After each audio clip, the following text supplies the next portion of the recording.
I believe in synchronicities that happen to me every day.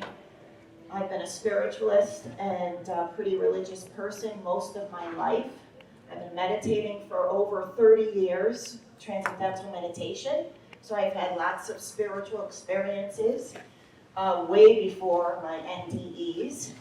My NDEs came much later in life. So when I had an NDE, it wasn't a surprise to me that there was this other side and this other realm. I already knew it was there. I already had strong faith and a relationship with Jesus. So my NDE happened ironically on the weekend of Easter 2017. I was very ill for many years with Lyme disease and co-infections from Lyme disease and severe cortisol problems and adrenal disease from long-standing infection, I should say, for many years. So I was, within a year after Lyme disease, after getting it, I got it by cutting somebody's lawn on a tractor, and a deer tick crawled up on me, and the rest was history after that. Within a year, I was disabled. I brought my old handicap placard to show you. I came from a life of near enlightenment before I was sick. I had about 14 years of suffering with this disease and everything, the destruction of my body and my organs. And my prayer to God was, please make me well so I can go back to helping people again. Now, how can you ignore that, right? Who's going to ask for that? So I knew it would happen one day. I had the faith, and it did happen when I nearly died back in 2017. I was, make a long story short, I was at my home when it happened, and I was in my favorite chair in my living room, and all of a sudden I felt this whooshing in my body. I heard a whooshing throughout my body. Whoosh, whoosh, whoosh. As the whooshing was happening, I was getting lighter and lighter and lighter.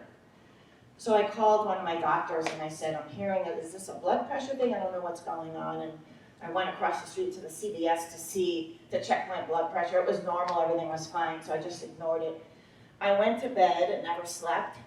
And at 10 o'clock, I got that lightness was coming on again, lighter and lighter and lighter, until I was out of my body. But while I was still in my body, feeling that lightness, all of a sudden, it was like the room opened up and Jesus came to me and put his hands like this. No, it's not your time.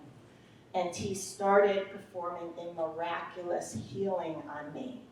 Whipped up an energy, very hard to describe because it's divine energy, something we don't have here. You know, it's hard to describe in human words because our human minds are limited. So the best way I could describe it is he whipped up this energy into my core here, and it went in a circle like this for hours and hours and hours. And at the same time that was happening, another divine being came to this side of me in the bed, 12 to 15 feet tall, male energy, with wings almost the size of my 20 by 20 bedroom. So at the time, I wasn't sure who that was. I never was one to believe in angels with wings or anything like that. So, and then there was this another angel on this side, and I felt Mother Mary's presence over here. So, in the spirit form, when I was finally just popped out of my body, it was the most effortless thing, and really the best thing that's ever happened to me in my life were those 2 nights that I had 2 NDEs back to back, 2 nights in a row. So while Jesus was performing this miracle, I came out of my body and I immediately felt the world drop, the weight of the world just drop off of me. What a relief it was. I became just light as a feather. I wasn't in the corner of the room. I was very close to my physical body. I became, best way I could describe it, I became love. I immediately, the topic today is, my topic is oneness with God. I immediately knew in a very physical way that I was one with God. The best way I could describe it is God is the tree trunk where the branch is, or a drop of water in the ocean. What does it do? It just becomes one. And that's, in a very physical way, I felt that. So you cannot go anywhere without God. It's just part of you, part of who we are. We are light beings having a human experience. At the same time, I was getting so many downloads. There were about 20 different things happening at once during this experience. And some of the downloads were messages that I had from my friends, or why certain people were in my life, why I had to be in their lives to help them in some way. One of my friends doesn't have any siblings or parents. They all died, and I was told that he was an orphan, and I was his family, and that needed to stay that way. And even though how much he aggravated me, I couldn't get rid of him. I just had to take breaks, but I couldn't get rid of him. And I had a message for a handicapped friend of mine, and lots of messages and lots of visions at the time. At the same time, I was speaking in another language. I can't tell you what that language was. It's otherworldly, of the heavenly realms. I thought maybe it was Aramaic or Arabic. I don't know what it was, but I was speaking it fluently. And I felt that at the time I was praying with the angels and Jesus that were healing me. While Jesus was healing me, there was a chorus of angels repeating these words. This is the day that the Lord has made. Let us rejoice and be glad in it. I was thinking to myself, when are they going to stop saying that? We're going on and on with these words as this healing was taking place. It was great. It's a great feeling. I was void of all negative emotions. I was still my identity. I've heard other near-death experiencers say that they lose their identity. I felt like I was at my best self. No more worries about, our bodies work on circadian rhythms, and we're on a time schedule, and everything is time here. We're on the other side, and you're living in the now, and there is no time. There's no past, no future. So it's a relief. All negative emotions were gone, and all I felt was love, bliss consciousness, and an incredible peace that I will never forget. The love, how I can explain the love, it's like if you ever met your soulmate or your twin soul. I've had that experience. You're on cloud 9, and they're beaming. You got to multiply that by about 50,000 to match up to the love of God. I then saw a video clip. I was watching myself. It was pretty cool. I was watching myself doing what I'm doing right now, speaking engagements that I wasn't doing at the time. And the first thing I noticed was I was a size 5. I was like, oh yes, that's great. And I'm not right now. So the second thing I noticed was I was using some words that I didn't understand what they were, because I hadn't learned them yet. This event hadn't happened yet. The other thing was the speaking engagement had a theme, and the theme was hope. Jesus said to me, you must give them hope. I was like, why don't you just go down there and help it? I gotta do it. So as I'm watching myself, I knew this was the truth. Because when we're out of our body and in heaven or in that realm, all it is truth and knowledge. There are no secrets anymore. The knowledge is there. We understand why things are happening. Jesus explained a lot of personal things to me that I don't talk about in my talks. It's very personal because these NDEs are very personalized to each soul. As I was watching myself speaking, I was using a few off-color words. And I didn't have off-colored words back then. I do now. So I went like this. What's that all about? And Jesus said, you're too pure.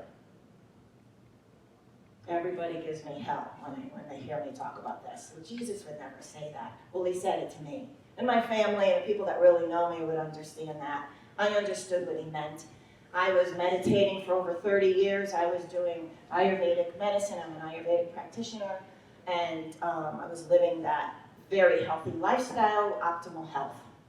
And I achieved near enlightenment. So I thought that's what we were supposed to be, Christ-like, and, you know, in that divine love that I had for everybody.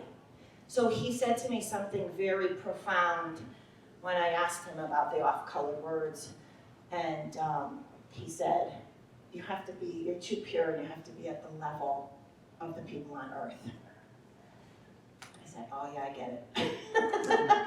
And he said, you have to make it humorous. You have to bring humor to when you're healing people. I was a healer all my life.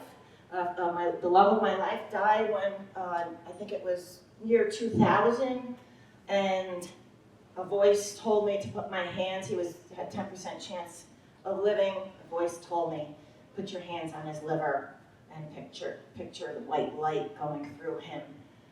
And when I did that, his ex-wife was sitting there, by the way, and I said, you okay with that? And she said, oh, yeah, do what you gotta do. Oh, thank God. So I went and did that because I was being told, and this incredible peace came over me because I had so much worry that he was gonna die. My mother had just died a couple of years, I think the year before that, so it was not a good time. I was like, God, please give me a few years, not now. So this peace came over me, and I had a knowing that he was gonna make a full recovery. So I was done. I went home.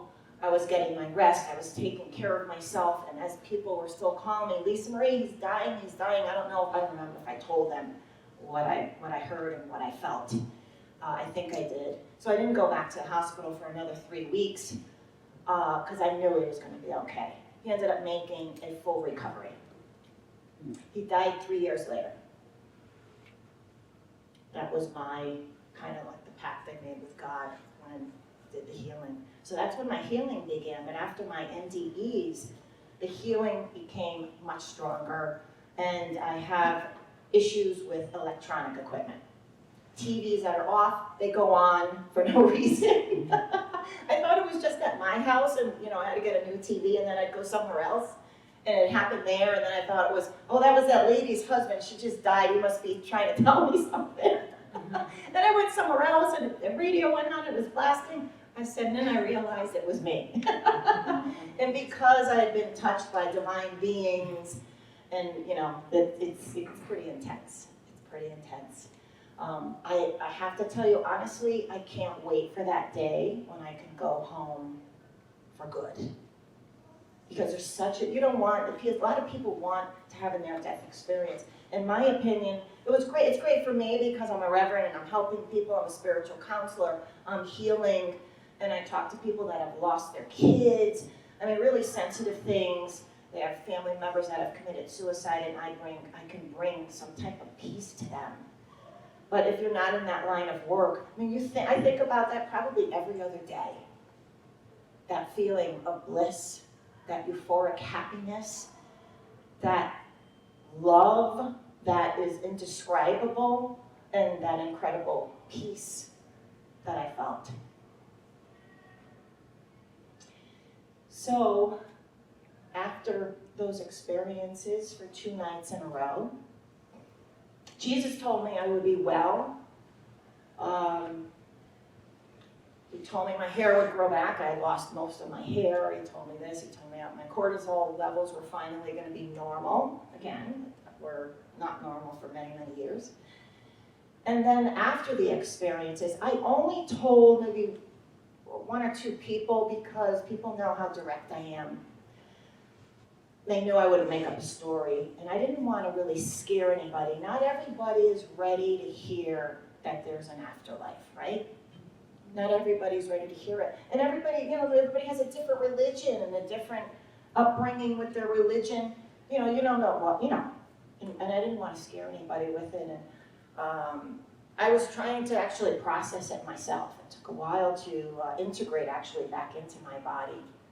14 days after the experiences, for 14 days, I was seeing those visions of me talking and doing these speaking engagements. I'd be cleaning, or my mind was on something else, and I could not control these video clips that I was seeing all day long for 14 days. For 14 days, I was in complete enlightenment. All I felt was love for everything. I felt one with everything around me. I felt almost like I could talk telepathically. That's how it is on the other side. You're talking, I was talking telepathically with Jesus. It's so much easier than talking with your mouth. It really is. It's just a thought. So for 14 days, I was experiencing this 100% enlightenment. I wish I could have stayed like that. It was wonderful. But it did, I think, so I wasn't totally back into my body. After the experiences, I was not given a choice to stay or go back. I was just pushed back into my body, which was very uncomfortable. If anybody knows the show I Dream of Jeannie, anybody? I'm dating myself now. I love that. It was, I can compare it to that. You know the bottle that she went back into? That's what it felt to me.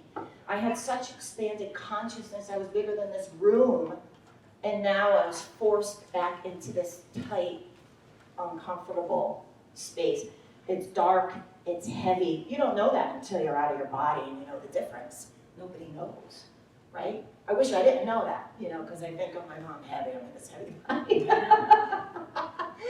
So I was forced into this tight spot, and it was dark and heavy compared to where I had been. And during those 14 days afterwards, I was helping a medium friend of mine. She was going to do a gallery reading, and she's handicapped. She's in a wheelchair, and I was going to help her with the event. 2 of my friends had gotten tickets, so, I was going, with my friends. Last minute, she has to cancel. She's not feeling well, and they had somebody else. So the people who are in charge called me up and said, your friend canceled, but we got this other lady, her name is Celeste, and she's really good. I said, well, I have to go because I have 2 friends that are gone. So as I'm driving there, it was about 30 minutes away, I'm starting to get the downloads again. And I'm hearing, this is for you. This was meant to be, the cancellation.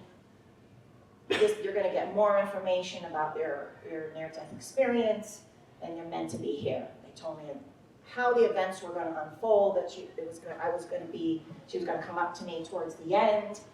And I got there, I was telling my friends what had happened.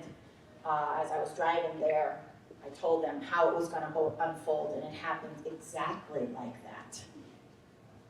This lady, I didn't know this lady, now I'm best friends with her.